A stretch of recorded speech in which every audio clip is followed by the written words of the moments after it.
There's a pillar of salt standing somewhere on the western shore of the Dead Sea. According to legend, it's the remains of a woman who made one fatal choice. She looked back at the city she loved as it burned. Her name was never recorded, but her mistake echoes through 4,000 years of human history. The city she couldn't abandon was Sodom, not the caricature you learned about in Sunday school, but a Bronze Age tech hub, wealthy, sophisticated, powerful. It controlled the bitumen trade, the sealant that held the ancient world together. Its walls were 20 feet thick. Its markets overflowed with silks and spices and silver. From a distance, when the setting sun hit its limestone walls, the entire city glowed like hammered gold. And then, one morning, the sky tore open, and Sodom became the most famous mass grave in history. This is the story of what really happened in the Jordan Valley 4 millennia ago. The geology, the archaeology, the slow seduction of a righteous man named Lot, who pitched his tent toward prosperity and lost everything that mattered. It's a story about golden cages and the terrible price of looking back. So settle in, turn off the distractions, because this isn't just ancient history, this is a mirror. There are moments in history when a man stands at a crossroads and the choice he makes echoes for millennia. This is the story of one such moment, a story of prosperity and ruin, of a garden that became a furnace, and of a single glance backward that turned flesh into salt. In the high country of Canaan, 2 men stood on the ridge of Bethel, looking down at the world spread before them like an offering. Abraham, the patriarch, weathered and patient. Lot, his nephew, younger, ambitious, hungry for the future. Between them stretched the Jordan Valley, a ribbon of green so lush it seemed almost obscene in the surrounding desert. The air was thick with moisture here, carrying the scent of wild fig and tamarisk. Below them, the river coiled through the plain like a serpent of silver, and at the far end of that serpent lay the 5 cities, Sodom, Gomorrah, Admah, Zeboim, and Bela. From this distance, they looked like jewels scattered on green velvet. The flocks had grown too large. The land couldn't support them both anymore. It was time to divide. Abraham, ever the gentleman, gave his nephew first choice. "Is not the whole land before you?" he said. "If you take the left, I will go to the right. If you take the right, I will go to the left." Simple, clean, the offer of an older man who had already learned that grasping brings nothing but thorns. But Lot lifted his eyes and saw something Abraham had learned not to see. He saw water. He saw grass that stayed green even in summer. He saw cities with walls and gates, markets and industry. The Jordan plain was like the garden of the Lord, like the land of Egypt itself. And in Lot's mind, a calculation began, a quiet, rational whisper that prosperity was not just a blessing, but a sign. Surely God favored those who thrived. Surely success meant approval. What he didn't calculate was this. The Jordan Valley in the 21st century before Christ was not the arid trench we know today. It was a subtropical delta fed by aquifers and seasonal floods, a place where date palms grew 40 feet tall and orchards produced 2 harvests a year. Water rights in this region were worth more than gold. And Lot, the herdsman, knew it. He chose the whole plain of Jordan and moved his tents eastward. The text says he pitched his tent as far as Sodom. But that phrase, as far as, carries a movement. It wasn't a destination. It was a trajectory. He didn't move into the city, not yet.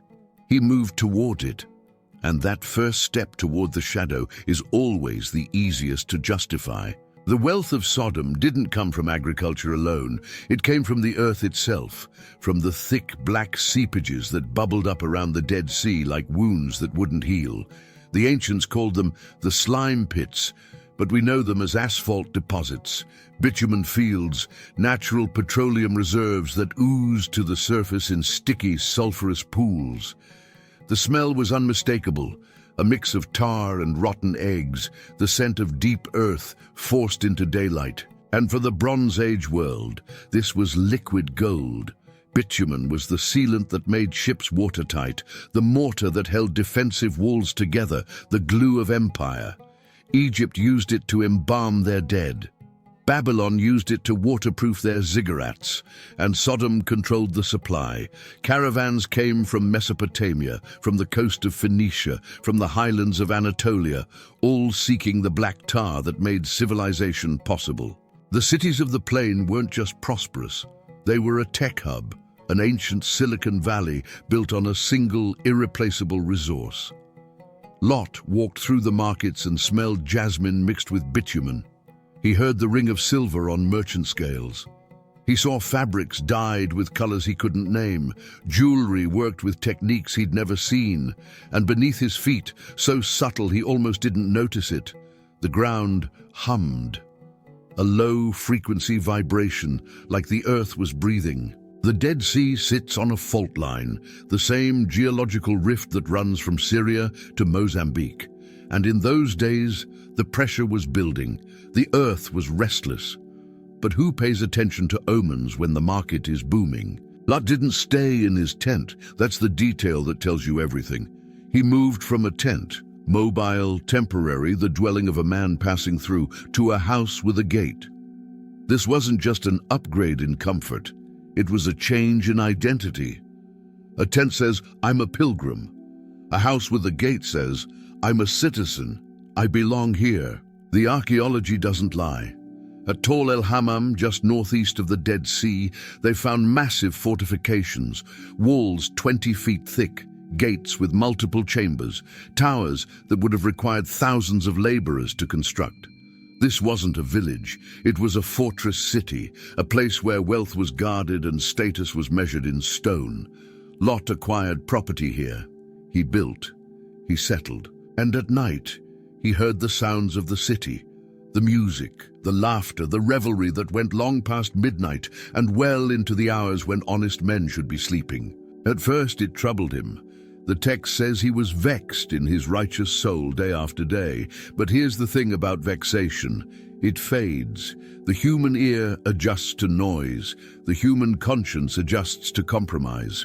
What shocks you on Monday becomes normal by Friday. Lot began to lose the ability to distinguish vice from culture, cruelty from sophistication. The city called it progress. Lot called it civilization.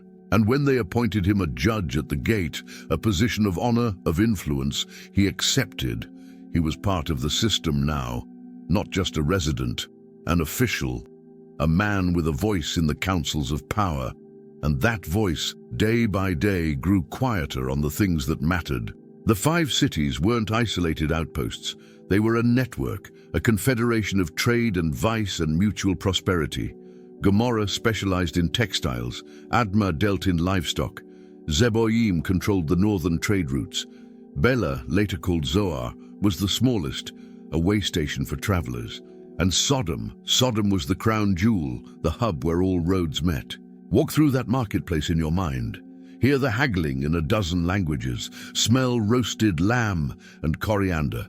The tang of fermented wine, the heavy perfume oil that merchants used to mask the scent of bitumen that clung to everything.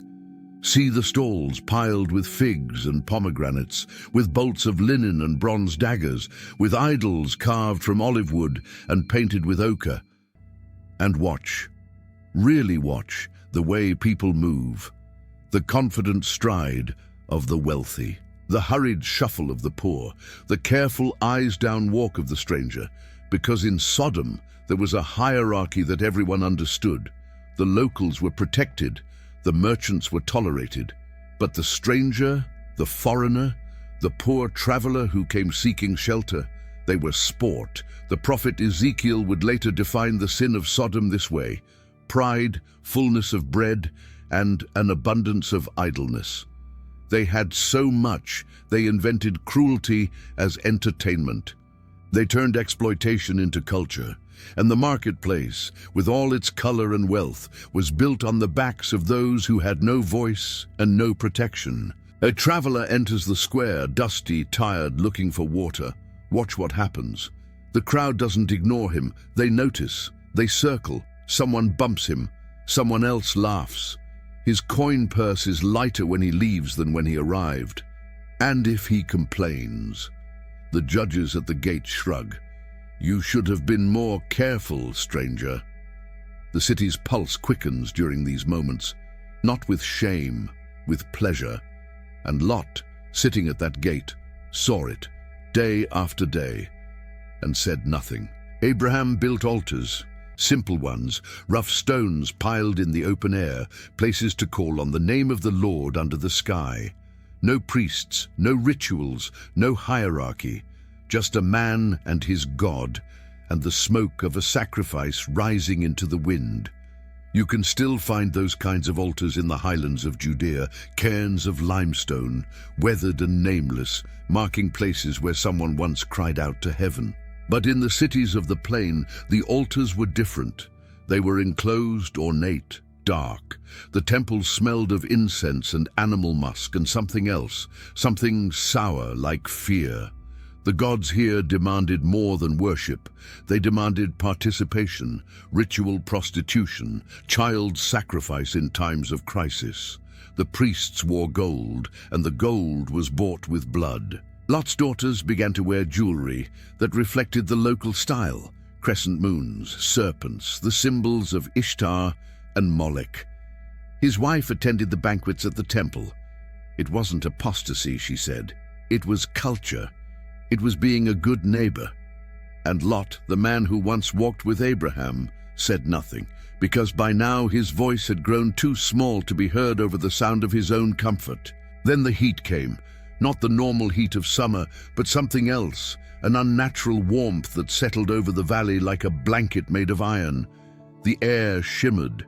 The animals grew restless. At night, the stars seemed closer, brighter, almost angry.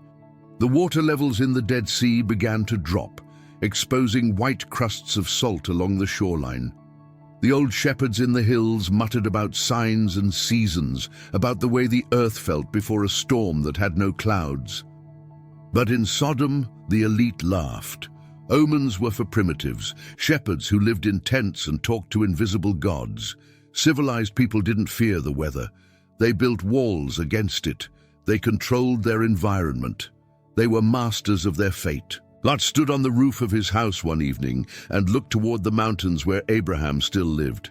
He felt something he hadn't felt in years, a cold finger of dread tracing down his spine. The horizon looked wrong. The light looked wrong. Everything looked wrong. But when his wife called him down to dinner, he went. Because what can one man do against the momentum of an entire civilization? You go along. You survive. You tell yourself that surely, if there was real danger, someone would sound an alarm. And then, on the shimmering horizon to the west, 3 figures appeared, walking slowly, deliberately, toward the tent of Abraham at Mamre. And though Lot didn't see them, some part of him, some buried, suffocated part, knew the reckoning had begun. The great oaks of Mamre were ancient even then, their trunks thick as houses, their branches spreading like the canopy of heaven itself. It was the heat of the day, that dead hour after noon when even the insects fall silent and the air itself seems to hold its breath. Abraham sat in the shade of his tent door, an old man now, his beard white as wool, his eyes still sharp despite the years. And then he saw them, 3 men standing there as if they had simply materialized from the heat shimmer. He didn't ask where they came from. He didn't ask their names. He ran to them, ran, despite his age, despite the heat, and bowed himself to the ground. "My lords," he said, "if I have found favor in your sight, do not pass by your servant." This is the ancient law of hospitality, the code that governed the desert and the highland both. A stranger at your tent door is not an inconvenience. He is a test. He is sacred. You bring water for his feet. You bring bread and meat. You give the best you have, not the leftovers, and you ask nothing in return. Abraham commanded his household like a general: water, cakes of fine flour, a calf tender and good. Sarah, despite her age, despite her skepticism, baked bread with her own hands. The finest butter, the freshest milk. He stood by them under the tree while they ate, and he served them himself. Because some guests, you sense, carry eternity in their pockets. They asked about Sarah, and then one of them, the one whose voice carried a weight that made the leaves stop rustling, spoke a promise so absurd it made an old woman laugh behind the tent door. "I will surely return to you about this time next year, and Sarah your wife shall have a son." Sarah laughed, not with joy, with bitterness, with the tired cynicism of a woman whose body had betrayed her dreams decades ago. The visitor heard. "Why did Sarah laugh?" he asked. And Sarah, suddenly afraid, lied. "I did not laugh." The voice came back, quiet and terrible. "No, but you did laugh." And here is where the curtain tears. The visitor turned towards Sodom, and the atmosphere changed. The promise of life gave way to the necessity of death. "Shall I hide from Abraham what I am about to do?" The outcry against Sodom and Gomorrah is great, he said. "Their sin is very grave. I will go down and see whether they have done altogether according to the outcry that has come to me. And if not, I will know." Abraham understood. The three were leaving. Two of them, anyway, and the place they were going was the place where his nephew lived, where Lot's wife and daughters slept at night behind walls that would not hold. And Abraham, the friend of God, did something extraordinary. He started to negotiate. "Will you indeed sweep away the righteous with the wicked? 50 righteous people," he said. "Would you destroy the city if there are 50 righteous people in it?" The answer came back, "For 50, I will spare the whole place." Abraham pressed, 45, 40, 30, 20. Each time the same answer, "For the sake of that many, I will not destroy it." And then Abraham, his voice growing smaller, asked the final question. 10. "What if there are 10? For the sake of 10, I will not destroy it." 10 righteous people in an entire city, not 10 perfect people. Just 10 who still had a conscience, a moral center, a capacity for shame. 10 people who would stand against the mob, who would protect the stranger, who would say no when the collective said yes. And even that, even 10, was a generous estimate. Because Abraham knew Sodom. He'd seen it from a distance. He'd heard the stories. And the terror in his voice as he bargained wasn't the terror of a man confident in his nephew's city. It was the terror of a man who suspected that 10 might be 9 too many. The Lord departed, and the 2 messengers, angels, though they looked like ordinary men, turned their faces towards Sodom. And Abraham stood there watching them go, knowing he had done all he could, which is to say, knowing it was not enough. The road to Sodom was 14 miles of dust and heat, downhill all the way, descending from the highlands into the deep geological trench of the Dead Sea Basin. The two walked it in silence, their feet stirring small clouds with each step. And as they walked, the world around them changed. The birds stopped singing first, then the insects. The wind, which had been blowing steadily from the west, died. The air grew thick, oppressive, charged with something that had no name but that every living thing recognized. Shepherds in the hills pulled their flocks closer. Merchants on the road quickened their pace without knowing why. The angels appeared unremarkable. Brown robes, dusty sandals, the weathered skin of men who walked long distances. Nothing about them suggested power or danger, and that was the point. Because this was a test, not of doctrine or belief, but of instinct. Would the city of Sodom, upon seeing 2 vulnerable strangers arriving at dusk, offer them protection? Or would it see them as prey? Lot was sitting in the gate when they arrived. The gate of a city in the ancient Near East wasn't just an entrance. It was the courthouse, the marketplace, the political nerve center.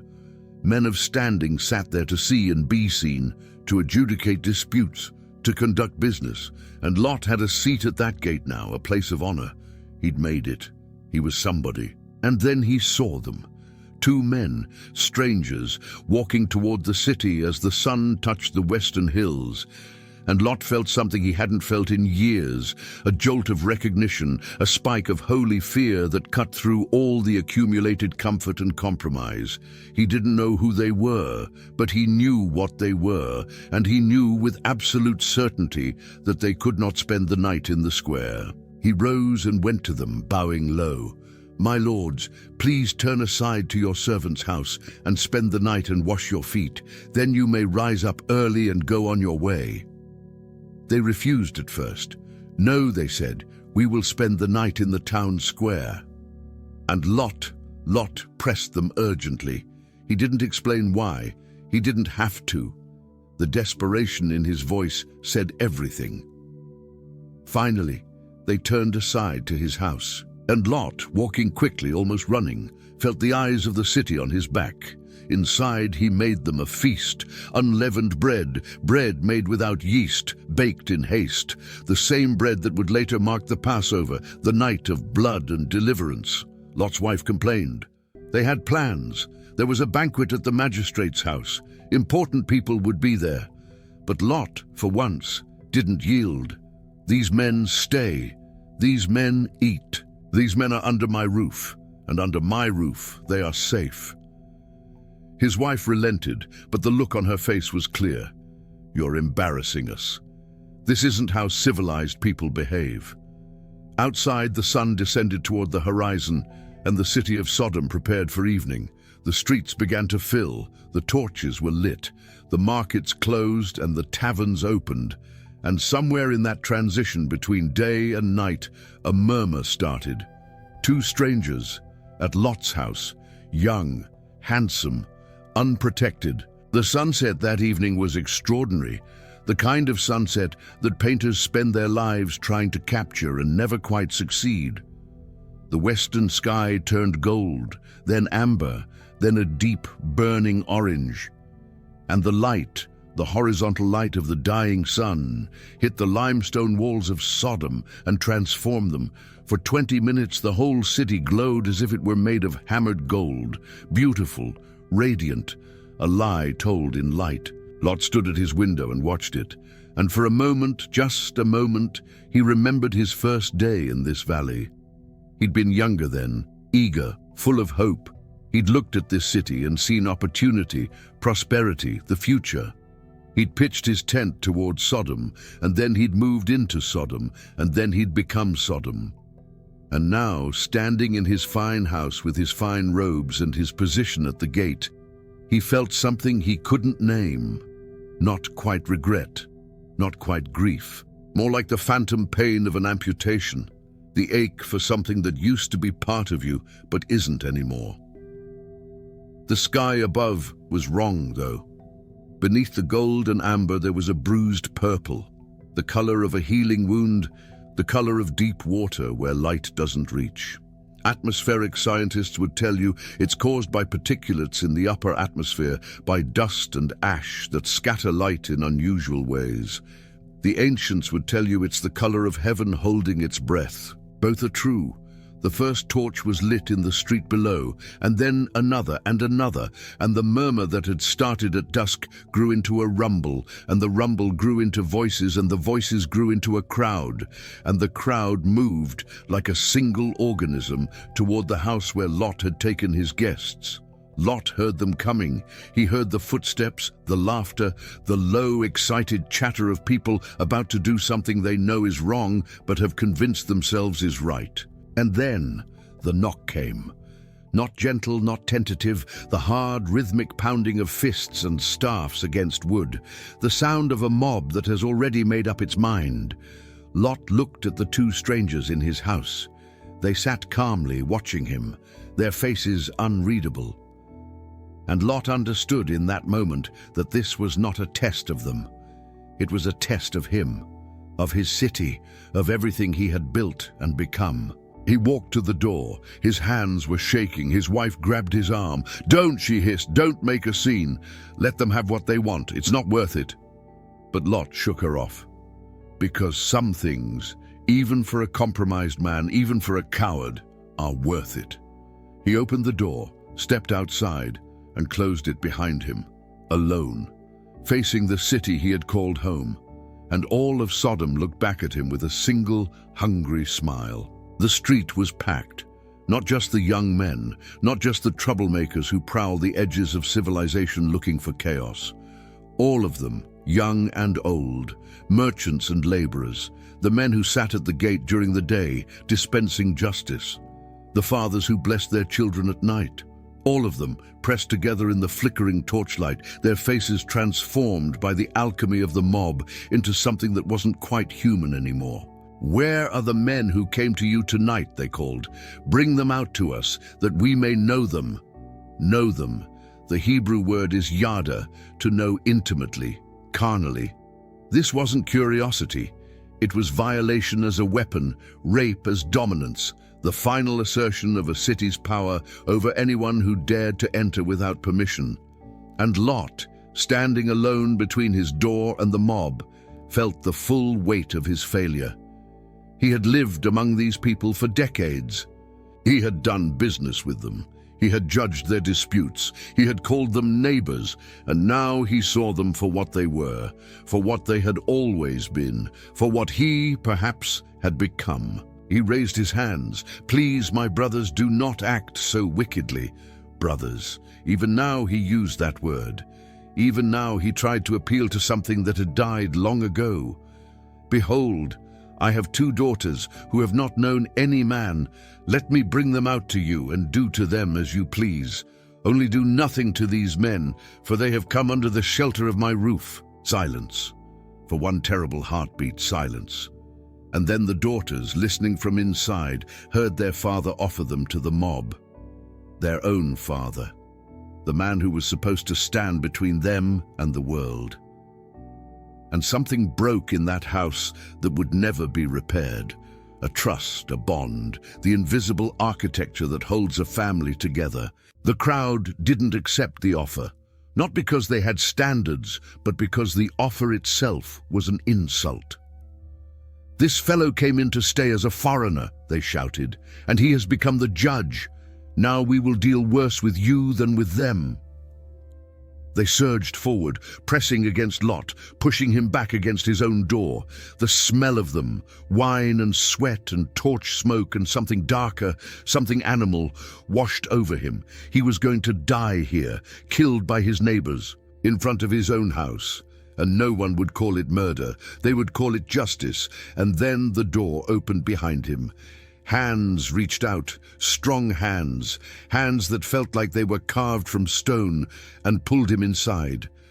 The door slammed shut, and through the narrow window a light blazed. Not firelight, not torchlight, something else, something that didn't flicker or fade but burned steady and white and impossibly bright. The mob screamed, not in anger, in pain, in terror. The light struck them like a physical blow, and they clutched at their faces, stumbling backward, falling over each other in their haste to escape something they couldn't see, because seeing was suddenly beyond them. They were blind, not in darkness, that would have been a mercy. They were blind in light. Their eyes were open but saw nothing, their pupils seared by a brilliance that wasn't meant for human vision. Medical science has a term for this. Photokeratitis, flash burn to the cornea. It's what happens when you stare at an arc welder or at the sun during an eclipse. The pain is immediate and absolute, a sensation like sand rubbed into your eyes mixed with the deep ache of tissue damage. And these men felt it all at once, all of them, as if they had stared directly into the birth of stars. But here is the horror. They didn't leave. Even blind, even stumbling, even weeping from the pain, they continued to grope for the door, their hands scratched at the wood, feeling for the latch, the hinges, any weakness they could exploit. Because the mob, once formed, doesn't have a conscience, it doesn't have reason, it has only appetite. And these men, even in their blindness, were still hungry. Inside the house, Lot collapsed against the wall, his breath coming in short, panicked gasps. The 2 strangers stood over him, and now there was no mistaking what they were. The air around them shimmered. Their voices, when they spoke, carried harmonics that shouldn't exist in human speech. "Do you have anyone else here?" they asked. "Sons-in-law, sons, daughters, or anyone you have in the city? Bring them out of this place." for we are about to destroy it, because the outcry against its people has become great before the Lord, and the Lord has sent us to destroy it. Destroy. The word hung in the air like smoke, not reform, not judge, destroy, total, final, the kind of ending that leaves nothing to rebuild from. Lot ran, out into the night, through streets where blind men still wept and cursed, to the houses of his sons-in-law, the young men who had married his daughters, who had mocked his old-fashioned values while enjoying his wealth and position. He pounded on their doors. It was past midnight now, the dead hour when even drunkards have found their beds. The sons-in-law answered, annoyed, sleep-heavy. "Up!" Lot cried. "Get out of this place, for the Lord is about to destroy the city." They stared at him, his hair wild, his eyes wide, the smell of fear pouring off him like perfume. And they laughed. Not cruel laughter. Not yet. Just the tired, patronizing laughter of young men who think their father-in-law has finally lost his mind.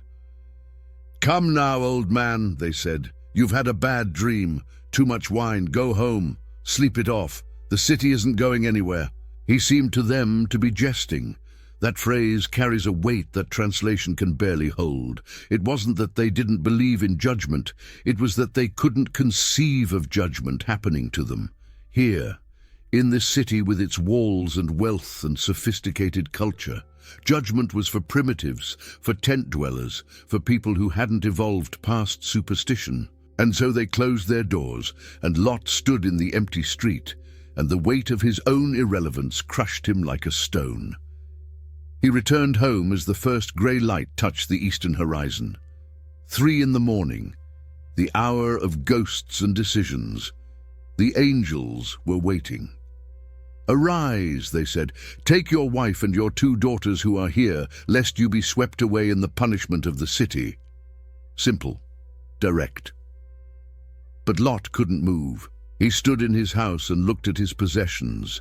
The fine cedar table from Lebanon, the Egyptian linen, the silver cups he had used to toast success and seal contracts, the jewelry his wife wore to the temple banquets, the idols, small ones, tasteful ones, that his daughters kept in their rooms because everyone had them and it didn't mean anything, not really.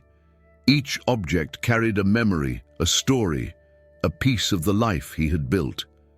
And now these strangers were telling him to walk away, to leave it all, to become a refugee again, a nomad, a man without a city.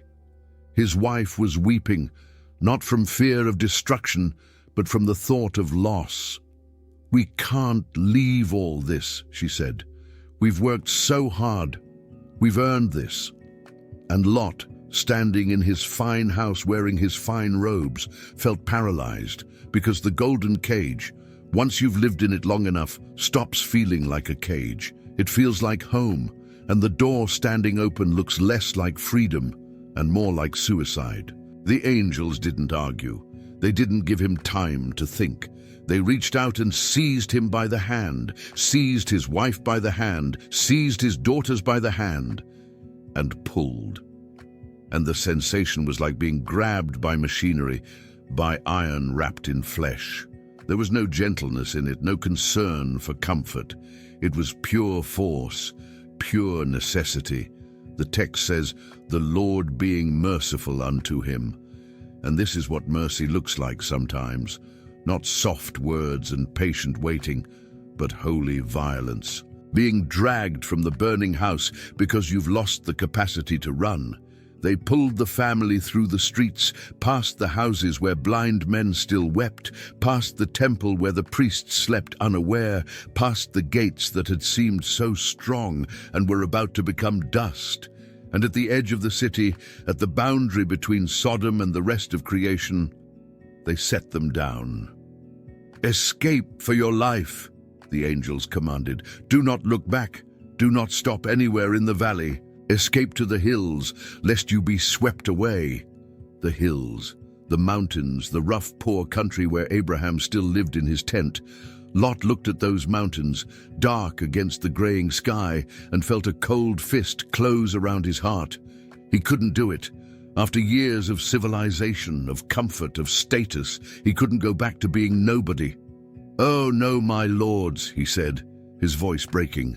"You have shown me great kindness in saving my life, but I cannot escape to the hills, lest the disaster overtake me and I die. Behold, this city is near enough to flee to, and it is a little one. Let me escape there. Is it not a little one? And my life will be saved." Zoar, the smallest of the 5 cities, still part of the valley, still part of the system, just smaller. Safer, he told himself, more reasonable. Lot, the coward, the compromiser, negotiating even at the threshold of apocalypse, and the angel, perhaps out of pity, perhaps out of exhaustion, agreed. "Behold, I grant you this favor also. I will not overthrow the city of which you have spoken. Escape there quickly, for I can do nothing until you arrive." So they ran, Lot and his wife and his daughters, stumbling through the grey pre-dawn toward the small city on the plain. The air had changed. It felt thick now, heavy, charged like the moment before lightning strikes. A humming began, low, subsonic, felt more than heard. The animals sensed it first. Dogs began to howl in the valley. Birds took flight in confused, panicked flocks. The earth itself seemed to hold its breath. Behind them, in Sodom, the first citizens were waking, bakers firing their ovens, merchants preparing their stalls, guards changing shifts at the gate. The blind men from the night before were being tended by physicians who couldn't explain what had happened. Everything was normal. Everything was routine. The sun was about to rise, just another day in the greatest city of the Jordan Plain. And Lot ran, his lungs burning, his legs weak from years of soft living, toward a city called Zoar. The sun touched the eastern horizon. Light spilled across the valley like gold poured from heaven. Beautiful, radiant, the last sunrise Sodom would ever see. The sky tore open. That's the only way to describe what happened at dawn on that morning 4,000 years ago. The people of Sodom, waking to what they thought would be another ordinary day, looked up and saw the heavens split. A brightness appeared in the upper atmosphere, not the gradual glow of sunrise, but a sudden, searing white that made the sun itself look dim. A fireball, larger than the moon, screaming toward Earth at 17 miles per second. Modern science calls it a meteoric air burst, a chunk of rock and ice from the asteroid belt, perhaps 500 feet across, entering the atmosphere at hypersonic speed. The friction generates heat, not gradually, but instantly. Thousands of degrees, the surface of the meteor vaporizes, creating a plasma sheath that glows brighter than any star. And then, at an altitude of about 2 miles above the Jordan Plain, the internal pressure becomes too great. The meteor explodes. 10 megatons, the equivalent of 600 Hiroshima bombs, detonating simultaneously in mid-air. The shockwave spreads outward at supersonic speed, a wall of compressed air that flattens everything in its path. But before the shockwave comes, the light. A thermal pulse so intense it flash burns everything within line of sight. Stone doesn't just heat, it melts. Sand doesn't just warm, it fuses into glass. In Sodom, the baker reaching for his oven never completed the motion. The merchant unrolling his awning never saw it unfurl. The mother nursing her infant had no time to scream. The light hit them first, a brightness that seared through closed eyelids, that turned skin to char in the fraction of a second it takes for a synapse to fire. And then the heat. The air itself became fire. Temperatures exceeding 4,000 degrees Fahrenheit. Flesh vaporized. Bone turned to powder. The beautiful limestone walls, still glowing gold in the first rays of dawn, liquefied like wax. The people of Sodom didn't have time to understand what was happening. They didn't have time to pray or curse or run. One moment they existed. The next, they were vapor and shadow and ash. 60,000 people, gone between one heartbeat and the next. Entire generations erased in the time it takes to blink. But the fire from above was only the beginning. Beneath Sodom, beneath the entire Jordan plain, lay those vast deposits of bitumen, the black gold that had made the 5 cities rich. Miles of subterranean petroleum, trapped in porous limestone, pressurized by geological forces, waiting. The thermal pulse from the airburst superheated the surface layers. The shock wave that followed fractured the bedrock, and the bitumen ignited. Fire came from below. Geysers of burning petroleum erupted from the slime pits. The ground itself split open, vomiting flame like the mouth of a dragon. The smell, God, the smell, sulfur and burning oil and superheated rock, a stench so acrid it would scorch the lungs of anyone who breathed it. Brimstone, the ancient texts called it. Burning sulfur, the signature scent of judgment. The cities burned from both directions. Fire rained from above, fire erupted from below, and in between, caught in a vice of flame, Sodom and Gomorrah and Admah and Zeboim became hell on earth. The heat was so intense that the sand of the plain fused into trinitite, the same glassy substance found at nuclear test sites where temperatures exceed those of the sun's surface. You can still find it today, scattered across the gore, little green-tinted fragments of glass that shouldn't exist naturally but do. The sound was beyond description. The meteor's explosion was a bass note that shook the earth like a drum. The igniting bitumen was a roar like 1,000 locomotives. The collapsing buildings were a percussion of stone and timber and human achievement falling into ruin. And beneath it all, woven through it, a high keening, the sound of air being sucked into the inferno, the scream of oxygen molecules being ripped apart and consumed. And then, for just a moment, silence. A vacuum of sound as the fire burned so hot it consumed everything, even the air itself. People caught in that zone died not from burns, but from asphyxiation, their lungs collapsing as the oxygen was stripped from their blood. The scream that tried to form in their throats died stillborn, cut short by physics and chemistry and the mathematics of combustion. Lot heard it.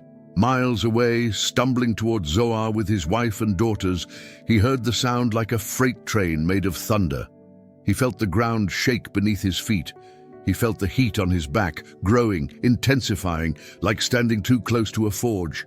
And he ran faster, his terror giving him strength his soft life had long ago stolen. His wife ran beside him.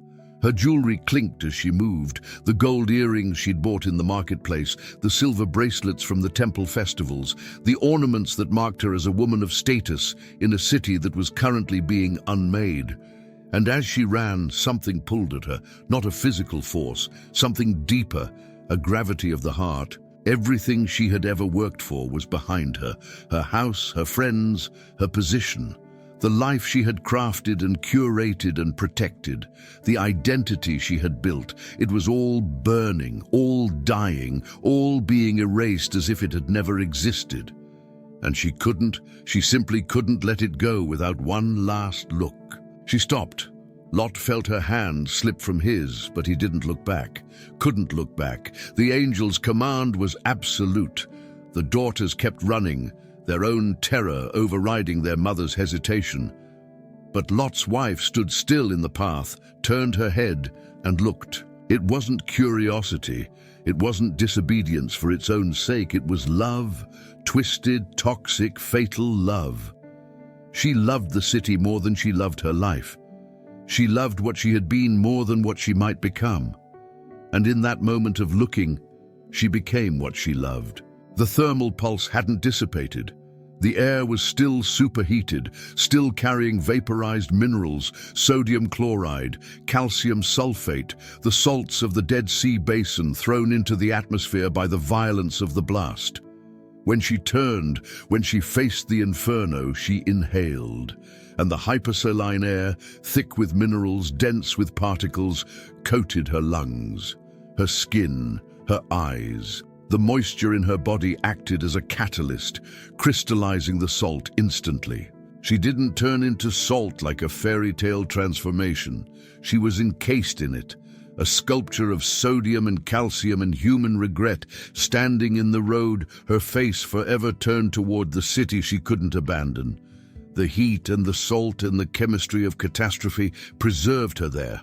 A monument, a warning, a woman who chose her cage even when the door was open. Lot felt her absence but didn't stop, couldn't stop.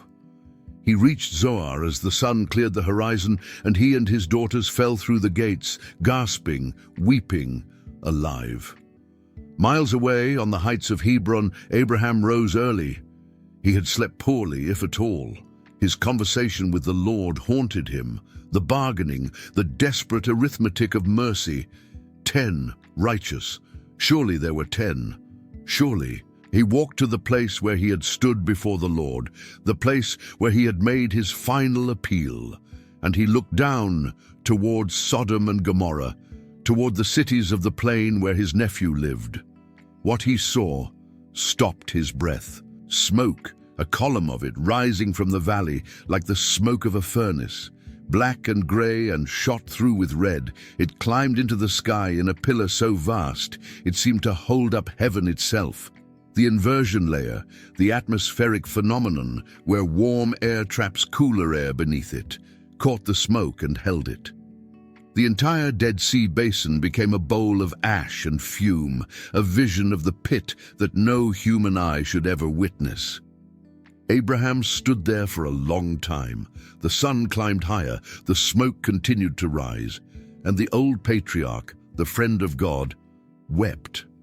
Not because his intercession had failed, though it had, but because he understood in that moment that there hadn't been 10, there hadn't been 5, there had barely been 1, and that one had run for his life, leaving behind a wife who became salt and a city that became ash. The garden of the Lord was gone. The place that had looked like Eden, that had promised prosperity and peace and progress, was erased. And in its place, nothing. Nothing but smoke and silence, and the beginning of a wasteland that would last 4,000 years. The aftermath was surgical in its completeness. When the fires finally burned themselves out, what remained wasn't ruins. Ruins imply structure, recognizable shapes, something that could be rebuilt. This was annihilation. The cities were pulverized to powder.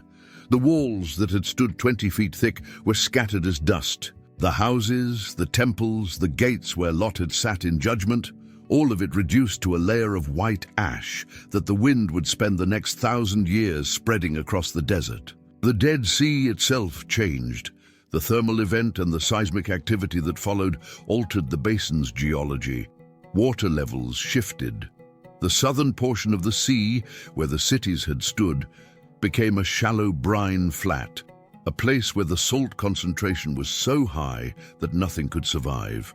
The soil itself was poisoned, not by radiation, but by salt. Sodium chloride, driven deep into the earth by the heat and the shockwave, creating a brine layer that would kill any seed, any root, any attempt at life for centuries to come. Archaeologists have found it. In the layer dating to the Middle Bronze Age, around 1650 BC, there's a destruction horizon, a band of ash and melted material that speaks of temperatures no natural fire could produce. Above it, nothing. No pottery, no walls, no evidence of human habitation. For 700 years, the Jordan Plain south of the Dead Sea was empty, not because people forgot it existed, but because they remembered what happened there, and the memory kept them away. Lot survived. He made it to Zoar, but he didn't stay. The city he'd begged to reach, the small safe place he thought would be enough, terrified him. He'd seen what happened when divine judgment fell. He'd seen how thin the line was between safety and destruction. So he went to the mountains after all, the place he'd been too afraid to go initially. He and his daughters lived in a cave. A man who had owned a house with a gate now dwelt in stone. A man who had sat in judgment now hid from the sun. His daughters, traumatized and isolated, convinced themselves they were the last people on earth. They committed an act of desperation and incest that would produce two nations, Moab and Ammon, enemies of Israel for generations. The family that had been saved from Sodom carried Sodom inside them. The corruption didn't burn away with the city, it metastasized.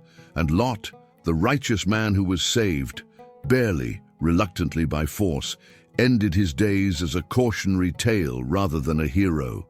The Dead Sea today is the lowest point on Earth, 1,300 feet below sea level, a place where the water is so dense with minerals that the human body floats without effort. Nothing lives in it, no fish, no plants, no microscopic life. It is quite literally dead.